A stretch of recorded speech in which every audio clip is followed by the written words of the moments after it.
Hello and welcome back to the third and final part of topic 3, exchanging data. This is for OCR AS and A-level computer science, and these are the workbook answers. We're still in here looking at compression, cryptography, but this time we're going to be looking at the internet. We're going to be working through questions 24 to 29, starting with HTML, then on to CSS, and then looking at search engines and page ranking algorithms. We've already done, this is video 1, the first 12 questions. Then we've got the second part, which is mainly databases. But here we go, let's kick off with the internet web authoring tools.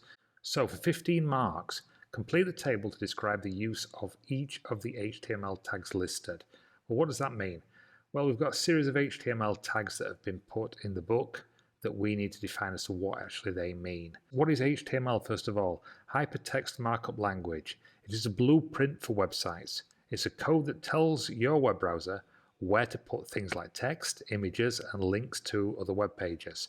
Just like a blueprint guides builders to where to put the walls and the doors, the HTML guides browsers on how to display the particular web page content. Okay? HTML, these are tags. This is how we mark up text. So HTML defines the root of the HTML document. Okay, a link is obviously a link to an external source, such as another document, maybe a style sheet. The title says the title of the document, visible to the browser's title bar or tab. The body contains all the visible content of the document. Everything that will be seen on screen is held in the body tag. Okay, we've got header 1, a header 2, and header 3. These are different sizes and styles of headings. IMG is an image, embedding an image into the document. The A tag creates an hyperlink, a little bit like link, but this one creates an hyperlink to another web page or a resource. Div defines a division or a section in an HTML document. A form sets up a form for the user to input data and information. Input creates an input field within a form. P is a paragraph tag. LI is a list tag.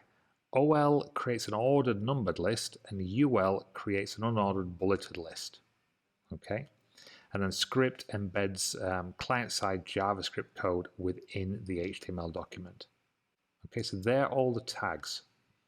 We've got to now move on to CSS, which means cascading style sheet. And this is either an external file linked to the HTML page, or it's within the HTML document itself. So state what the hashtag means. Okay, first of all. Well, unlike the hashtag if you're using Python, where you add in a comment, the hashtag is used for selecting elements by their ID. Okay, when you assign an ID attribute to an HTML element, you're giving it a unique identifier within the document. I've put some examples below.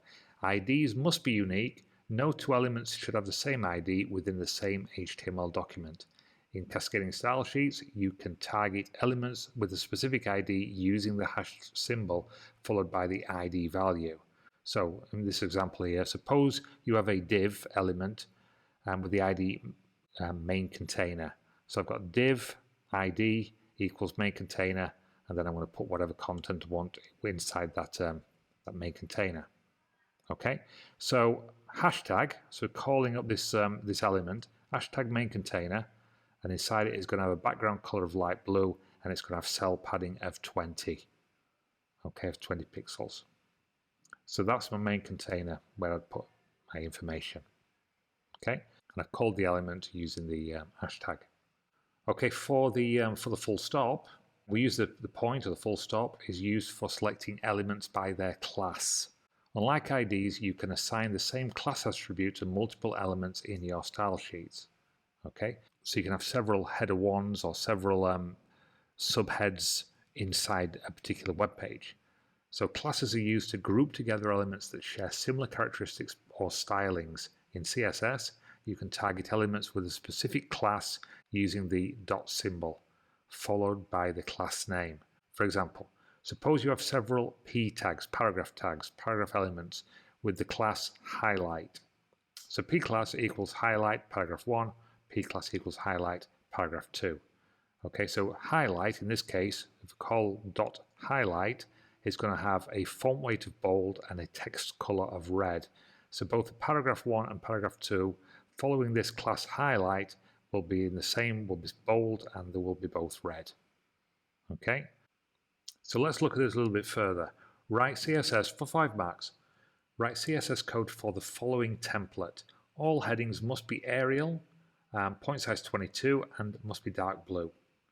Information boxes must have a background color of pale blue.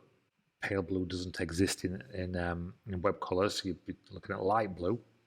And a black border that has a width of 5 pixels, and all text must be Arial, point size 16, and black. So let's have a little look in here. So the stars, this / stars, mean these are not part of the code, but these are comments. So CSS code goes here. Okay, all the headings. Heading 1 to 6, yeah. Font family is Arial.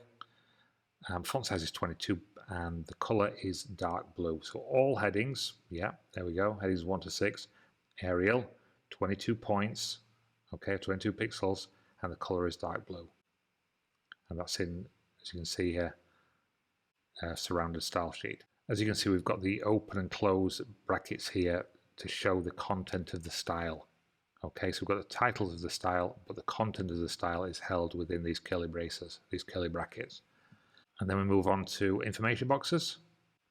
Dot information box, remember from the previous slide, using the dot, selecting an element by its class, information box, okay, and the curly braces again, background color is light blue, okay, and border color is black, and it's a 5-point border.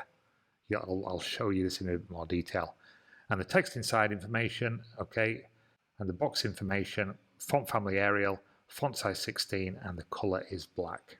Okay, so let's have a little look how this style sheet would work within the code. There we go. I've put the style sheet in here. I've got a header tag with my title, okay, and just some general information about the HTML page itself. I've put the style sheet in, okay, and I've created some body. This is the stuff that will appear on screen, my HTML content, and I'll run this, okay, and it will generate. This is a heading, yeah, here we go, header 1. This is a heading, and it's in 22 pixels and dark blue Arial. Here's some text, just a simple paragraph tag there. And then the div class information box, yeah, information box is 5 pixels black, yeah, and we've got a pale blue background, and the font size is 16 pixels and it is black. Okay, information box using the div class there.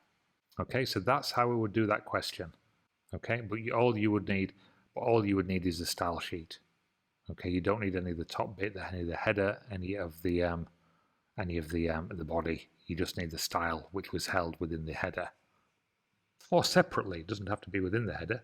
It can be a separate file. Question 28. State what is meant by a search engine index. Okay, and then describe how the PageRank algorithm works. So let's have a little look. A search engine, I've been on AI and created this here, looks searching the World Wide Web with our big magnifying glass. A search engine index is a database or catalog of web pages and their content that a search engine has crawled, processed, and stored for a quick retrieval when a user performs a search query. It's basically how search engines find and give you what you are looking for online. Okay? And then describe how the PageRank algorithm works for 4 marks. Here we go, I've gone into a little bit more detail on this. A PageRank algorithm is like a popularity contest for web pages. Imagine you're in school and everyone knows who's popular and who's not based on who hangs out with whom. So, link analysis. PageRank looks at how many other pages link to the particular page. Just like in school, if a lot of people want to hang out with someone, they must be pretty cool. Okay, I hope that makes sense. I'm trying to use school as an analogy. Quality of links. It's not just about how many friends you have, it's also about the quality of those friends. If the cool kids want to hang out with you, you become even cooler. Okay? Interactive calculation. PageRank starts by giving every page an equal popularity score. Then it keeps adjusting those scores based on the popularity of the pages that link to them, like a popularity chain reaction. Damping factor. This is like saying, okay, not everyone's going to follow links all the time. Sometimes people just wander around randomly. So PageRank considers that randomness is making things fair. Okay. Convergence. The algorithm keeps adjusting the popularity scores until they stop changing much. At that point, each page has its own popularity rank. showing how important or popular it is compared to other pages, similar pages on the internet. So, just like in school, when the most popular kids get the most attention, PageRank helps search engines figure out which web pages are the most popular and relevant based on who's linking to them. Okay, hopefully that makes sense. That is it for this video. It's nice and short. I hope it made sense, and I will see you for the next chapter. Bye for now. Thank you very much indeed. Please continue to ask questions, leave your comments, hit notifications, and please subscribe. And finally, if you wish to buy me a coffee, I'd be truly grateful. Please visit buymeacoffee.com/learning zone. Thank you very much indeed. See you next time. Bye for now.